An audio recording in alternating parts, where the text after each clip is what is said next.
Austerity. It's big in Europe. It's getting big here. Everyone in the Prime Minister's been talking about it. But what is it? It's the common sense on how to pay for the massive increase in public debt caused by the financial crisis, mostly through the slashing of government services. First you take on debt, then you pay it off. Sounds simple, right? Unfortunately, it's never that simple because austerity confuses virtue with vice. Let me explain why. Now that supposedly the worst of the crisis is over, there's debt everywhere. Credit cards, mortgages, government debt. This is the part you know. But we need to remember how we got here. 2 years ago, the world's financial system exploded. The crisis blew a $2 trillion hole in financial space-time. And collectively, the rich governments of the world spent, lent, or guaranteed between 5 and 50% of their country's annual product saving the banks. Given this, you might think that a period of austerity is a good idea. But to see why it's not, you have to think about the world as a series of balance sheets. I know, stay with me. Whether you're a person, a household, a firm, or a state, you have assets and liabilities. A balance sheet. Before the crisis in 2008, everyone took on a lot of debt. Back then, it made sense for many of us to take on debt. For example, the bottom 40% of the US income distribution hasn't had a real wage increase since 1979. Really, that's true. Corporates, especially banks, did the same, but they did it to make money rather than to pay the bills. It's called leverage, which is pretty much debt seen from a different perspective.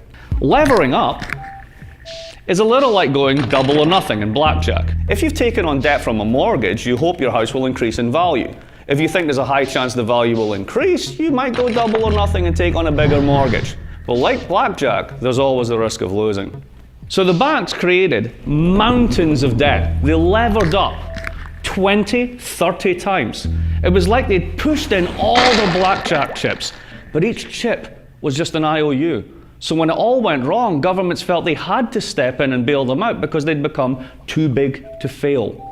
This is where the balance sheet problem comes in and why the common sense of austerity is not so simple. If you're levered up in debt and your assets lose value, your house or your housing derivatives portfolio if you're a bank, your balance sheet as a whole is now underwater. When this happens, whether you're a corporate treasurer or a single mom, if you've got cash coming in, you'll want to pay down the debt to bring your balance sheet above water rather than spend money, which means no one is spending. And that's when the government comes in. If the whole private sector is deleveraging, paying back debt, then government automatically levers up to compensate. Tax revenue falls, so the deficit increases. Unemployment benefits kick in, and public consumption takes the place of private consumption. Now make no mistake, the problem is debt. There is too much of it across the board, and we need to clean those public and those private balance sheets. But all these pieces are connected. If the public sector cleans its balance sheet at the same time as the private sector, then the whole economy craters. It's called a fallacy of composition. What's good for any one household or firm or even state is a disaster if we all try it at once. So why then have most governments of the world decided to do exactly this, and all at the same time?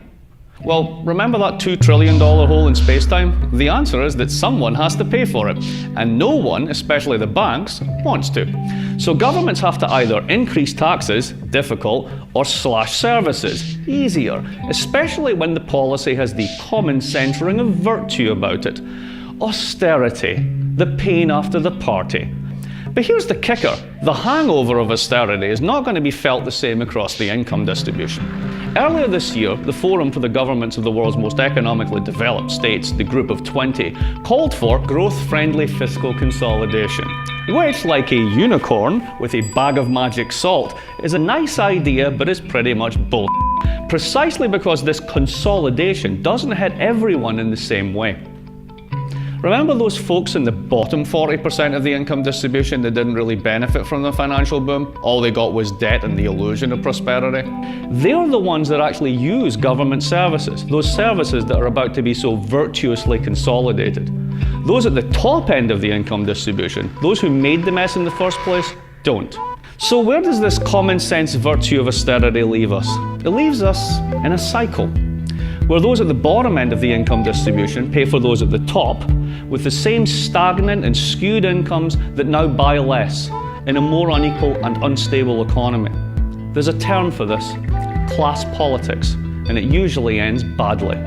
This common sense of austerity, of reducing public debt all at once through slashing services, involves a question of equity. Who pays and who doesn't? Those who made this mess won't, while those who already paid for it through the bailouts will pay again through austerity. This is why austerity is not common sense. It's a nonsense, and a dangerous one at that.